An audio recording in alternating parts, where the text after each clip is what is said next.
Hello my lovely Gemini. Welcome back sa channel ko, Insightful Bee. Sa hindi pa dyan nakapag-subscribe ng aking channel, huwag kalimutan, paki-like, paki-share, paki-subscribe ng aking channel. Thank you. At sa mga nag-subscribe ng channel ko, gusto ko pong magpasalamat sa inyo. Thank you, thank you, thank you. God bless you. Okay, Gemini. Bago ko simulan ang pagbabasa sa card na ito, ay gusto ko munang i-shuffle ang card.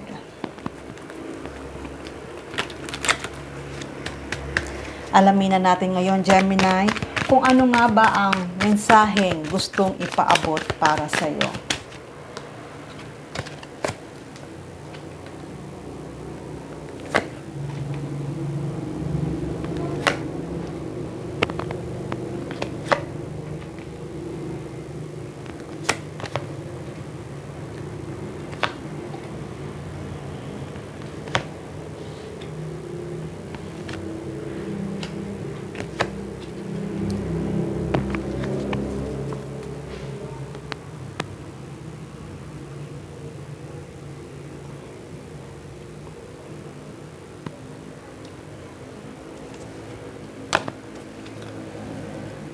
Okay, Gemini. Sa nakikita ko, Gemini, may mga taong nakikipag-compete sa'yo. May mga tao na ayaw nila sa magiging karelasyon mo. May mga taong ayaw nila na magtagumpay ka. Ayaw nito kasi ng mga taong ito na maging maayos ang pamumuhay mo. Kasi nakikita ko, Gemini, may magandang balita ikaw na matatanggap. Itong balita na to ay maaaring may isang tao na gusto nito na makipagrelasyon para sa'yo. Hindi lang relasyon, gusto nitong tao na to na mag-propose na sa'yo, dahil gusto niya na ikaw ay makasama. Gusto niya na kayong dalawa ay mag-build na ng family. Kaya, Gemini, nakikita ko may mga kaibigan ka, may mga sasasurround din ka na against sa relasyon yung ito.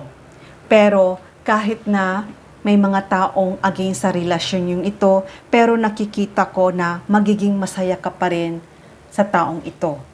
Dahil ditong sa taong ito ay magkakaroon ka ng stability. Magiging maswerte ang buhay mo sa taong ito. At hindi lang yon. Dahil nakikita nga nila, kaya naiinggit itong mga taong ito, dahil nakikita nila na natagpuan mo ang taong magmamahal para sa'yo. Ang taong napaka-responsable. Nakikita nila yon. Ayaw nila na matagpuan mo ito. Kasi nakikita nila na once na naging maganda ang buhay mo sa taong ito, once na nag-build ka na ng family sa taong ito, nakikita nila na lalo silang mag-jealous, magsiselos dahil nga maganda ang family mo.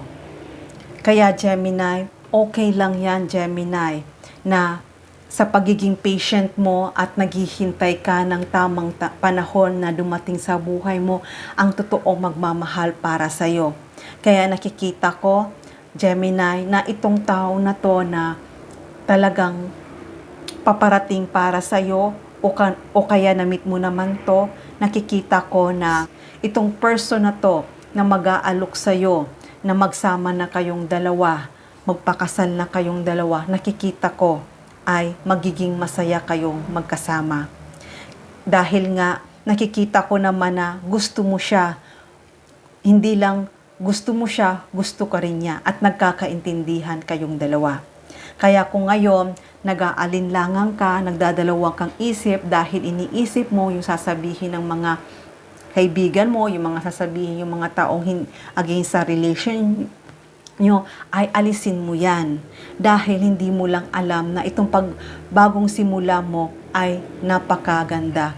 May mga tao pa rin talaga na nandyan sa paligid mo na gagawin nila ang lahat para hindi ka magtagumpay sa relasyon mo to.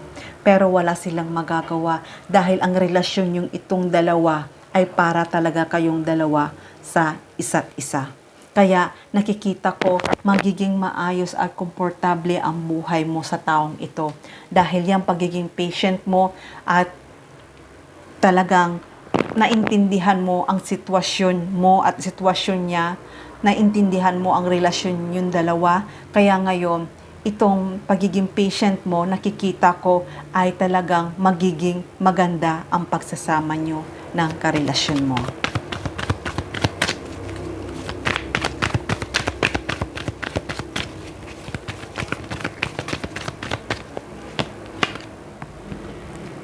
Nakikita ko rin, Gemini, na may mangyayaring malaking pagbabago para sa iyo.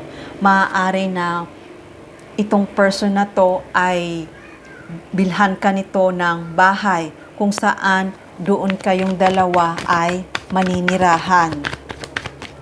Kaya kung ano man yung i-build nyo, kung ano man yung pinaplano nyo, alam ko magbubunga to ng napakaganda.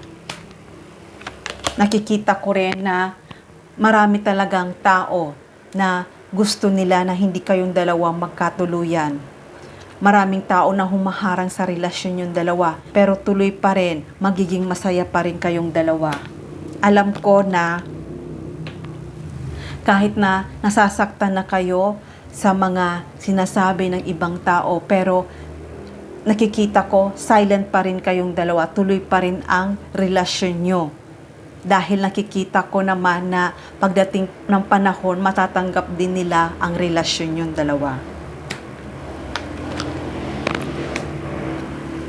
Ayan, Gemini, sinasabi ko sa'yo, talagang itong person na to ay papatunayan niya sa'yo na talagang mahal ka niya, ipapatunayan niya sa mga taong against sa relasyon nyo na talagang papatunayan niya na magiging maayos ang pagsasama niyong dalawa. Nakikita ko rin talaga na bibilhan ka ng bahay nito. Ayan, talagang magiging maayos ang pagsasama niyong dalawa. Dahil nga nakikita ko nagkakaintindihan kayo. Ayan, Gemini.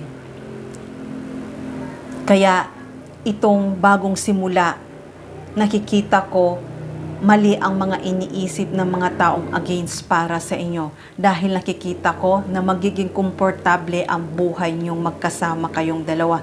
Magiging masaya kayong dalawa. Magiging masagana ang buhay niyong dalawa. Alam ko marami pa ring tao na pumipigil sa pagsasama niyong dalawa. Pero kahit maraming tao pa rin ang gusto kayong i-destroy, gusto nilang paghiwalayin kayong dalawa, nakikita ko talagang hindi nila yun, hindi mangyayari ang mga binabalak nila. Dahil nakikita ko na papunta pa rin kayong dalawa kung saan kayong dalawa ay magkakasama at magkakatuluyan. Kahit masakit man ang nangyayari sa inyong dalawa, pero nakikita ko, makakaalis din kayo sa mga taong nananakit para sa inyo. Dahil nakikita ko talaga mababago ang buhay nyo. Once na nagsama na kayong dalawa, mababago ang buhay nyo kung saan magiging maayos ang pagsasama nyong dalawa. Kaya Gemini, tama lang yan na nagpo-focus ka lang. Nagpo-focus ka lang sa family mong bubuuhin. Nagpo-focus ka lang sa sarili mo. Dahil yung pagpo-focus mo yan, ay nakikita ko talagang magkakaroon din kayo ng peace, love, harmony. At nakikita ko, Gemini, talagang itong pagsasama niyong dalawa ay talagang masayang masaya. Talagang mahal niyo ang isa't isa. At nakikita ko, sa taong ito, hindi ka mag-worry. Hindi ka mag-worry sa financial, hindi ka mag-worry sa buhay mo. Dahil itong tao na to, siya talaga ang nakalaan para sa'yo. Siya talaga ang partner in life mo. Kaya kung ano man yung mga pinagdaanan mo, kalimutan mo na dahil alam ko makakaalis ka rin. Makakaalis ka rin. Dahil nakikita ko, it's time na para tanggapin mo ang para sa'yo. Itong para sa'yo na darating ay talagang magiging masaya ka. Kaya tama lang na sinunod mo kung saan ka magiging masaya. Dahil hindi nila inaakala na itong ayaw ka nilang maging masaya, nakikita ko na papunta ka kung saan ay magiging masaya ka. Dahil yung mga taong gusto nila na ikaw ay hindi maging maganda ang buhay mo, nakikita ko na sila ay magsisisi dahil itong tao na to, makikita nila na ikaw ay magiging successful ang family mo. Kaya, Gemini, nakikita ko na talagang magkakaroon ka ng freedom sa taong ito.